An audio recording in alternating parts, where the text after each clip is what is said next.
So now we're going to talk about maintenance on our circular saws. We carry some of these on our fire trucks. Not every truck has them, but these are a little different than our chainsaws. These are have a clutch, same way as our chainsaws do, but these are also, the blades are driven by a belt, which is located in here. So I think it's good to know how to get the belt off if we ever run into a situation where we're revving the engine, but our blade isn't turning. Maybe we have an issue with our belt. And for general maintenance, just to look at your belt, make sure it doesn't look frayed or anything, just like on any belt you dealt with. This is located, at least on engine A2, in our saw bag. It is different sizes than our chainsaw. I also, for quicker access, a 13mm socket will take these nuts off also. There's 3 nuts located here. You have to loosen these up.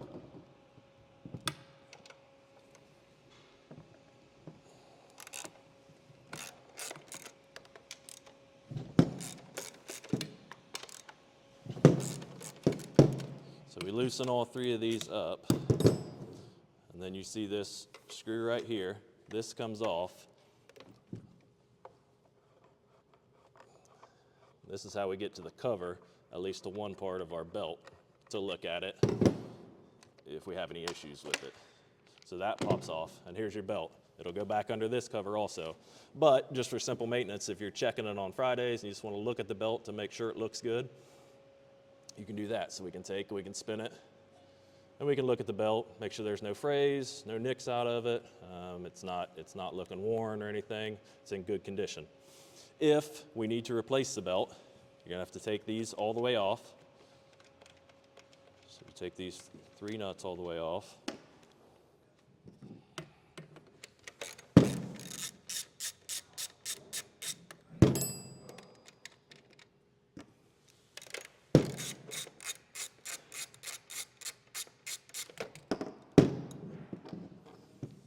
And this cover will come off. And that allows you to get to your whole belt. So if you get to a situation where you're like, man, I need to replace that belt. This is also your tension knob on your belt. So when you want to take that belt off, this tension knob needs to be rotated, and if you can see that thing move, and it loosens up your belt tension.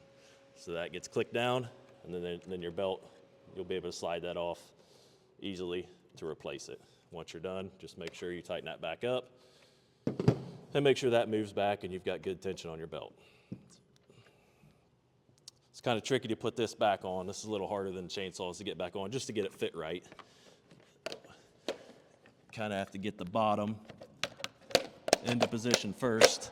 And then if this doesn't line up right, you got to give that a little pull sometimes to be able to get your nuts on all the way. So you want to put your nuts back on, but leave them loose because you have to get your other cover on before you can tighten these up all the way.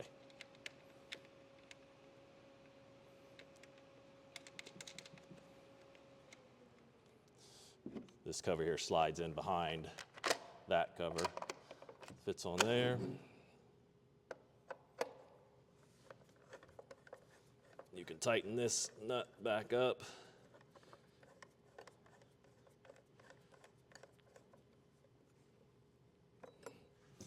And then to finish, we will tighten our 3 nuts up here.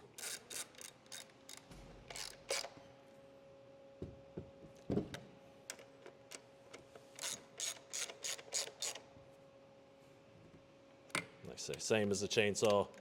Get them good and tight so they won't come off, but you don't have to put a lot of strength to them because you don't want to strip out those threads.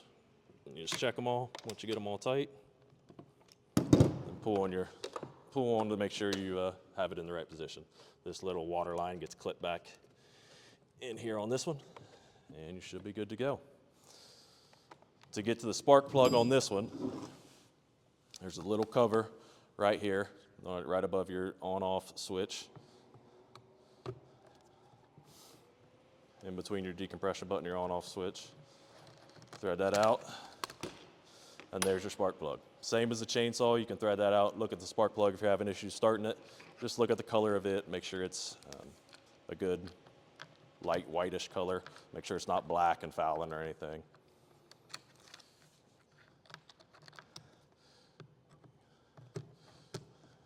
Put that back on. Also on these saws, there's a little cover right here. That's probably not something we'll mess with too much, but I'll take it off and show you just in case. This is kind of a lot of our electrical connections for the saw. This will probably be the spark connection and everything. And if you have any issues, you can look at all this just to troubleshoot before we send it out. And this will be just a general thing to make sure all your connections are good, make sure we don't have anything that looks like it's unplugged there, but there's multiple connections there. You can just wiggle all those just to make sure they're all connected if you can't get it started, just to troubleshooting. I wouldn't mess with these too much. We'll let somebody who knows what they're doing mess with those areas. And you can put that cover back on and you should be good back in operational mode.